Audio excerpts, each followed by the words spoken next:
Today's guest is an unmarketer. So let me know in the comments, do you like marketing or anti-marketing? Let's learn more.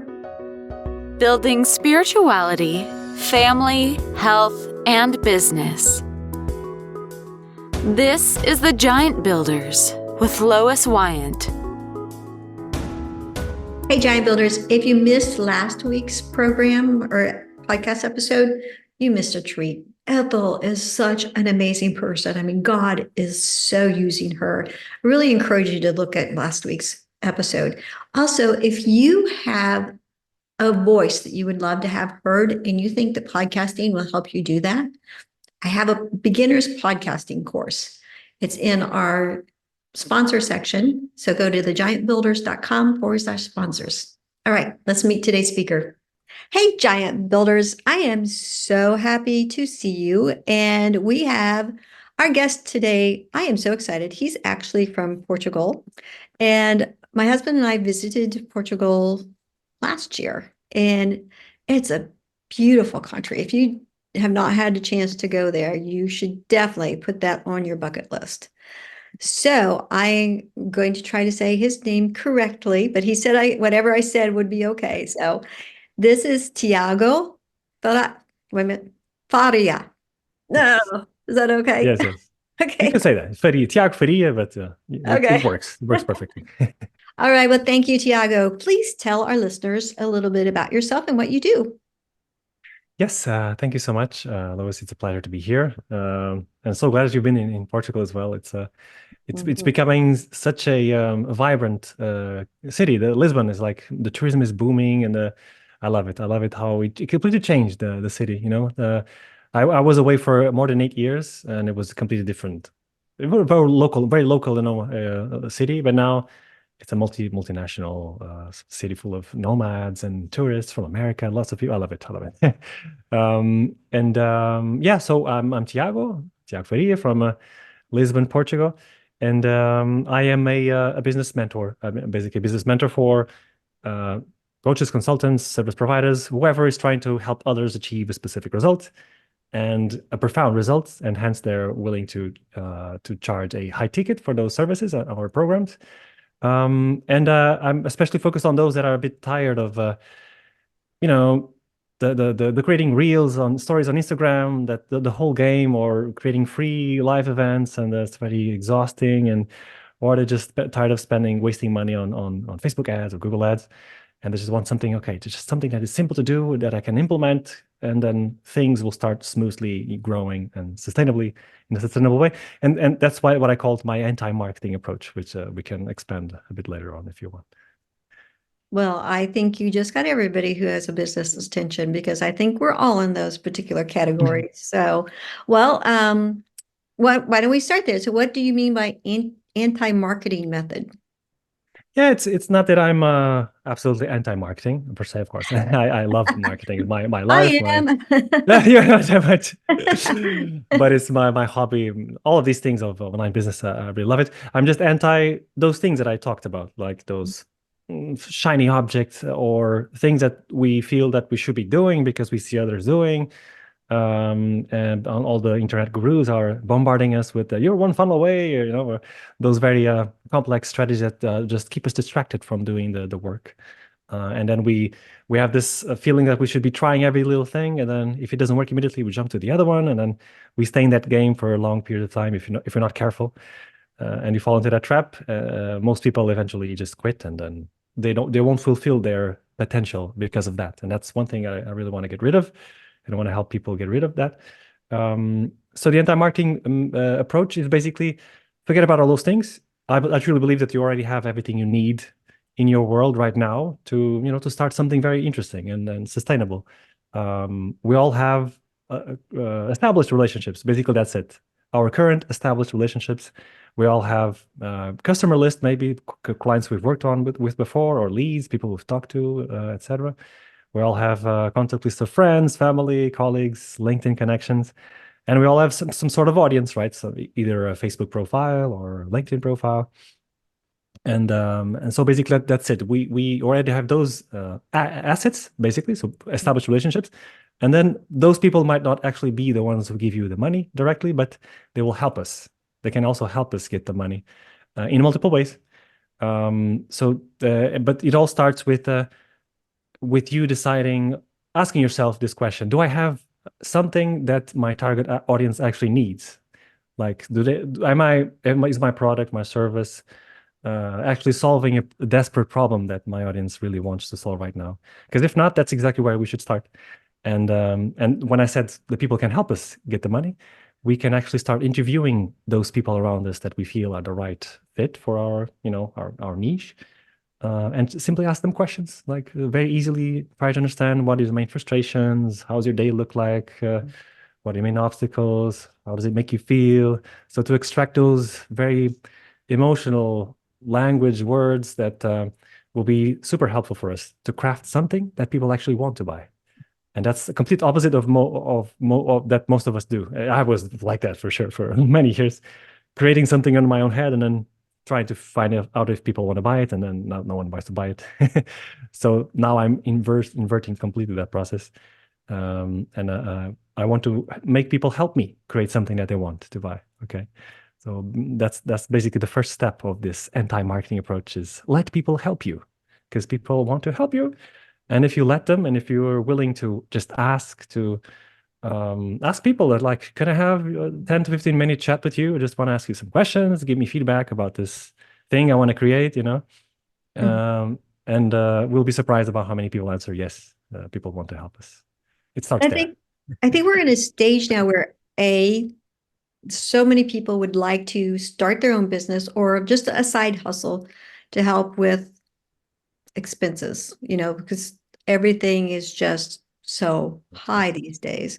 And I think too, that because of our exposure to internet things and things of that nature, I think people are becoming more aware that they have things that they can share. I mean, it can be a knowledge thing, some life experience that you've been through that could be actually something that they could offer. I've heard that you don't have to be a genius at something. You just have to know more than your Yeah. audience. And so with your, like,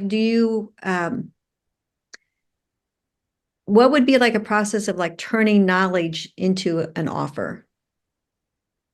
Yeah, absolutely. That's a great question. And it all starts with okay, you have your own knowledge, but we should not be basing only on the fact that we have this specific knowledge, this framework, or etc.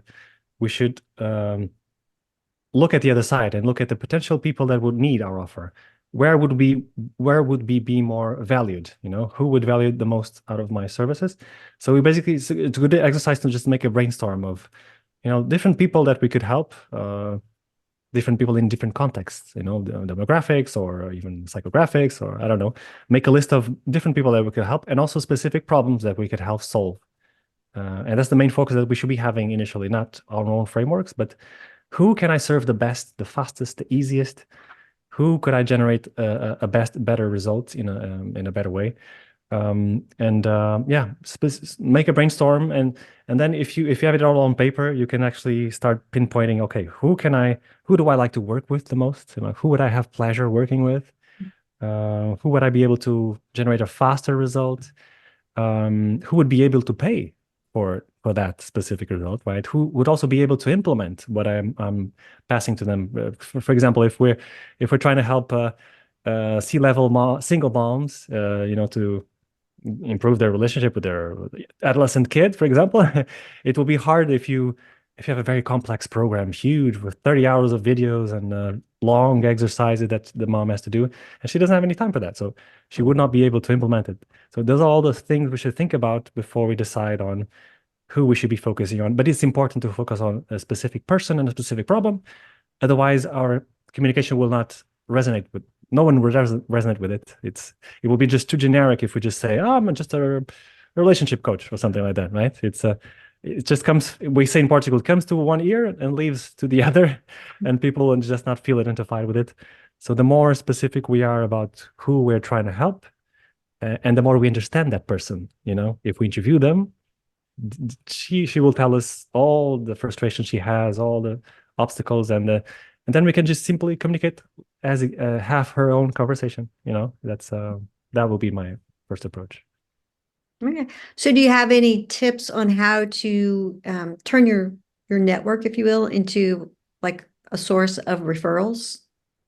Yeah, exactly. So I started saying that we could tap into our network to help us create something, but after we create it, we can first of all we can go back to those people we interviewed initially and say, look, I created this amazing service that helps you solve the problem you told me you have. What do you think? And yeah, if and for those people that are in our current established relationships that don't need what we just created, Mhm. we can ask them, well, okay, what can they need? What else could they need? The people around me, and most people need money or want money of some sort. And most people need and want to help people that they care about, that they have a relationship with. And you never know, the connections go so much further than we can possibly imagine. You never know who knows who. So I'm a very strong defender of being proactive about asking for referrals, like you said. Have your own referral program where you incentivize people to send you the right people, the right person, people, potential clients, and you actually pay them a referral fee for each client that becomes your own client, right? And in this way, if you turn it into a systematic process, where you like make a whole list of people that you have some sort of relationship, and simply start asking. It's one of the biggest fears that I had to surpass in my entrepreneurial career, is to lose the fear of asking and asking constantly. I think it's a very important skill to develop, because the faster that we develop it, the faster we can reach our goals. Because people want to help us, we just have to allow them, remind them, open up, be abundant about that, and things start happening, definitely. Well, I think most people, the highest percentage of people probably hate sales. I mean, sales calls, sales, I doing that. But you don't have to approach it as like a selling. I think it's more of a relationship building. Would you agree? Absolutely. You're just basically seeing if you both are a fit for each other, right? If you approach it in this way, that you're disqualifying people, you're looking for the right person that you can actually generate a real transformation, not just anyone, right? And if you approach it that way, that you're like, you don't care about what will be the outcome of that conversation, either the person goes or not to work with you, it doesn't matter, because you're looking for the exact person that could take you where you want to be. And to take you where you want to be, you have to start generating results, right? And you can only generate results with the right people, the right mindset, the readiness to implement what you want to pass, right? So if you see it that way, selling becomes just like a conversation to see if you're both a fit. You're not just selling something. You're asking the person if she's willing, if she's capable of implementing what you are going to pass. And selling can become just a conversation, just asking questions. The person will start telling you what the problems are, what he makes her feel like. And then you can simply ask, okay, do you want help with that? I have this thing that can actually help you go there. So selling doesn't have to be more complicated than that, in my opinion. Do you have any tips on how to like increase your authority in marketing? Yeah, so this anti-marketing approach is focused on your current relationships. So you're just working on whatever you have and asking people to help you to extend your network through referrals, right? But then in terms of creating new relationships, before you go to the the ads route and the trying to reach cold audiences in the hardest way, either through cold outreach or ads or whatever, there's another more abundant way, and not marketing way to do it, which is through podcasting. Exactly what you are doing, Lois. You're connecting with amazing people. We're sharing each other's audiences, right? Your audience will see me, my audience will see you. So you're tapping into new audiences this way, either as a podcast host or as a podcast guest. So both ways, everyone gets to win in this process, which is amazing for me. That's why I love it so much. And you get to also not only increase your audience to increase your authority, but also increase your network with highly influential, very well connected people. And yeah, more opportunities to create partnerships, to create referral exchanges. So yeah, this is the best way to, I think for me, I learned this for a long time ago from one of my first mentors, is that the fastest way to gain authority is to tap into other people's audiences, and I think that's a very, very smart way to do it. So, well, tell me about your podcast. Yes, so I actually started here in Portugal in 2019, and it helped me a lot in terms of getting more comfortable on camera because I was not very introverted. I hated presentations, so it was easier because you pass the ball to the other side, right? The focus is on the guest. Like I'm doing. Exactly. So you start getting more comfortable in camera. So I loved it, and I started creating very important networking here in Portugal. So I was surprised by how easily people say yes, even top level people here. It was incredible. Created amazing networking partnerships like this, and gain authority in the local market by tapping into their audiences, right? And since I was doing a lot of SEO work, my videos oftentimes showed up in the first place on Google, even after they're all the videos of the person I interviewed. So I was positioning myself very interestingly, and it helped me definitely to catapult my presence, gain lots of networking. So yeah, I was focused mainly on Portugal, having some international guests that I admire, people that I admired a lot. And now I'm restructuring to become to English language because I'm at the beginning stages of internationalizing my brand. I was too overly focused in Portugal for the last 5 years. But yeah. Say a sentence for me in Portuguese. Estou muito contente por estar aqui. É um orgulho enorme e uma honra tremenda estar aqui contigo, Lois. Oh, all right. What'd you say? It's a tremendous honor to be here and to be spending this time with you. Oh, well, that was very sweet. Well, tell me about a first meeting with you. What process do you go through to get to know the person and what they need? Yeah, so I first try to understand exactly what are their current assets, like what do you have already? You have any lists of audience list or email list? Help them make a list of established relationships, like we talked about here, all the different platforms we can reach out. And then I want to understand what their goals, what they have been trying to do before, and how we can already start extracting, potential clients out of what their current assets are. But it all starts with the creating the offer, the right offer. Like we talked about drilling down, like what is a specific person and problem that you're trying to solve. And then go on, interview people around you. That's the main thing that I love to put my customers through because it's such an eye opener and it opens so many opportunities and doors. You collect valuable data that will help you craft something that people want to buy. You can also immediately start selling to those people. You can start immediately asking them if they know anyone, and multiplying the effect. So that's why it's such an amazing strategy, in my opinion, that most people don't do it because it seems too simplistic, right? It seems too easy, and it's easy not to do it, right? Because of that. Yeah, it's the best strategy is to start with what you already have to have those quick wins, and then once you have an offer that is proven to work, referrals are helping you out, then you can start thinking about the new audiences, the podcasting route. But yeah, that's mainly the process with the people that I work with. Oh, great. Well, all right, listeners, if you are new, just be aware that in our website, thegiantbuilders.com, there's a media page and a sponsor page. And under the sponsor page, you'll see that I have put together a podcast course. So if you're interested in doing that, check that out because it's, I guarantee to have you ready and going within 3 weeks. So oh my God, that's amazing. That's amazing. It doesn't have to be difficult. You can make it easy. You can just get started is the important part. Absolutely. Absolutely. Yeah. All right. Any closing thoughts? I would say, yeah, the things that I would like to highlight of what we talked about here is to just talk to people. That's such an interesting thing that we have when we come to this business. We try to hide behind our computers and try to do everything on our own.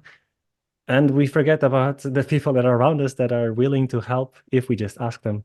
in multiple ways.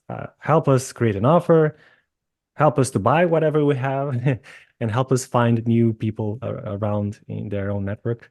And so talking to people and losing the fear of asking, that is so critical. Oh my God.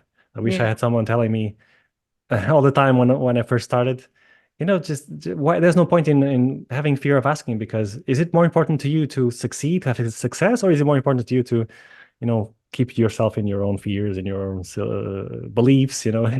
It's a choice that we have to make, and it makes complete sense. And it's just so many opportunities open up when you do that. Yeah. So our devotional reading this morning said that we're guided by love and fears. So you got to like overpass those fears and enjoy the love that you have for what you're doing and step out and get it done. No, no. Our own fears are completely irrelevant in this equation, in this business area. Our people are who matters the most, right? And let's let them decide for the future of our business, and not our own fears, beliefs, frustrations, etc. Yeah. Yeah, great. Well, Tiago, I want to thank you so much for sharing with us. I will have your contact information below, and I just really respect the fact that I love the fact that you're an anti-marketer. Yeah, absolutely. It's took a long time to reach this stage and to fall into all the traps, but I truly believe that this is the right way to start, and and grow sustainably, and then you can play with all those fancy things and hire people and all the game. Yeah. All right. All right, Giant Builders. We'll see you next Tuesday. Thank you for listening. This has been The Giant Builders with Lois Wyant.